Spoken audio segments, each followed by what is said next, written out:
All right, y'all, what's up? Professor X here. Another one of WWE's dark secrets has now come to light. For those of you who know or may not know, this has to do with a former employee back in the 80s and 90s, an individual by the name of Tom Cole, who recently passed away due to suicide, according to a post by his brother Lee Cole on Twitter. Cole worked as a ring boy in the World Wrestling Federation in the late 80s and early 90s, and later alleged that Director of Wrestling Operations Terry Garvin, real name Terry Joyle, sexually harassed him. It was also alleged that the ring announcer Mel Phillips had a weird fascination with Cole's feet, and Pat Patterson groped him. Not surprised there.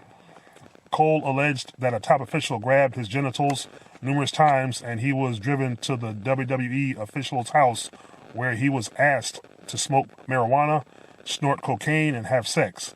Cole says the official refused to take him home when he refused the advances, and he was fired on the following day. All three of the men accused resigned, but Patterson was eventually brought back. Of course, he's in the Hall of Fame. According to the court documents, Cole says he was later offered $55,000 to return and work as a crew member. The allegations were covered all over the media at the time, including an infamous episode of Donahue, with Vince McMahon addressing allegations from Cole and others. Tom Cole, the WWF ring boy who was largely responsible for much of the negative publicity that surrounded the WWF last year, filed a $1.6 million suit against Titan Sports, Pat Patterson, Mel Phillips, and Terry Garvin this past Tuesday. And this happened on June 7th of 1993. This is a long, involved story with many twists and turns. The lawsuit is a three-parter. Part 1 reopens the claims of sexual harassment of a homosexual nature by top WWF officials. Cole first brought forth these claims last year in a front-page article in the San Diego Union. The story didn't name any names, but did detail certain situations and had other ring boys claim sexual abuse was prevalent. Almost immediately, Patterson, Phillips, and Garvin, who were the three men Cole's initial claims were about, but whose names had yet to be brought out in the public, resigned their positions. Patterson was brought back several months later, but Phillips and Garvin never returned. Cole's attorneys brought forth a complaint that was settled before a lawsuit was ever filed. The settlement was an agreement between Cole and Titan Sports last year, in which Cole received $55,000 and was rehired as a ring boy and offered a tryout as a ring announcer.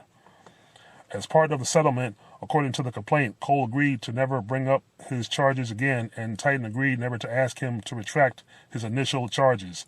The lawsuit claims Titan breached that settlement agreement by failing to give Cole a tryout as a ring announcer, which is largely the crux of the new lawsuit, a breach of contract, and also said Titan continually attempted to get Cole to go public and retract his sexual abuse harassment charges.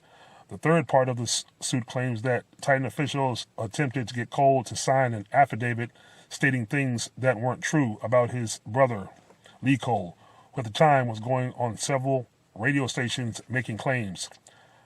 Tom Cole in the suit claims he didn't want to sign it, but finally did because Titan wouldn't allow him to leave a room until he signed it, and the suit claims he was falsely imprisoned. While this isn't certain, given the wording of the Titan lawsuit against Phil Mushnick, it can be ascertained that the statements Cole signed claimed Mushnick and Lee Cole had conspired against Titan and induced Tom to create an untrue story, which may have been a key point in the lawsuit against Mushnick.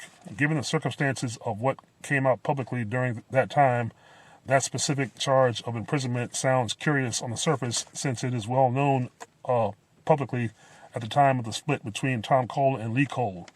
This new suit also does not name names when it comes to specific harassment charges by specific individuals as the previous complaint did, and also doesn't detail incidents of sexual abuse as the initial complaint did, which is also curious.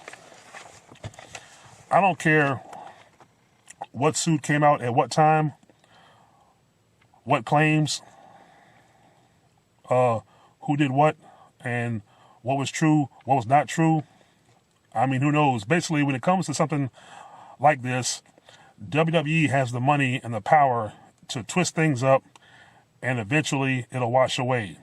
But due to, I guess, the constant depression, and I'm pretty sure Tom Cole was under a lot of depression before he committed suicide, knowing deep in his soul he never got justice for the crimes and atrocities afflicted upon him. Now, whatever a lawsuit was filed or claim back and forth, etc., this shit happened. It's happened before, and I'm pretty sure it could have happened again, and it was happening at the time repeatedly, because as you know, WWF hired several ring boys. So if this pedophile ring was doing this constantly, then I hope more individuals come forth now. And I'm pretty sure if enough people came forth, maybe somehow WWE can finally burn to the ground as it deserves to. And Vince McMahon, I don't care what you built. I don't care how successful you are. Your empire was built on greed and built on blood and built on death. I mean, literally, built on death. I'm talking about the death of Owen Hart, Eddie Guerrero, Brian Pillman, Chris Benoit, who all worked for you at the time of their deaths. So see, it isn't so much, the wrestling business. I mean, the wrestling business is dirty, yes.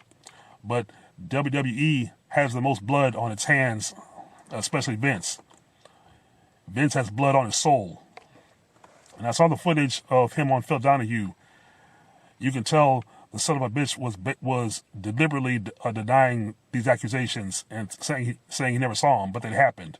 Even Pat Patterson, who was praised after his death, in honor of Pat Patterson.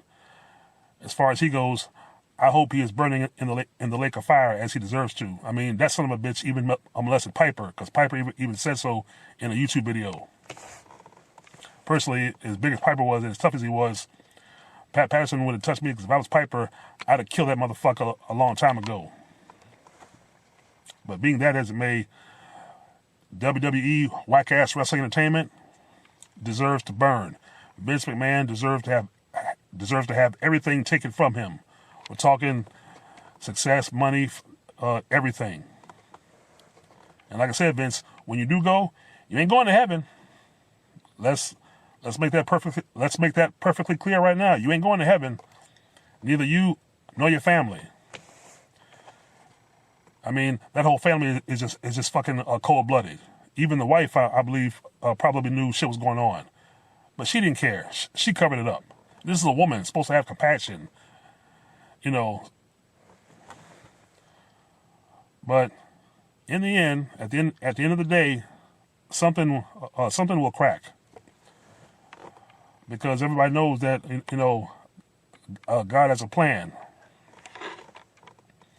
and sooner or later, Vince McMahon, you and the rest of these devils will pay. Anyway, leave your thoughts and comments in the comment section. Like, share, subscribe. Peace.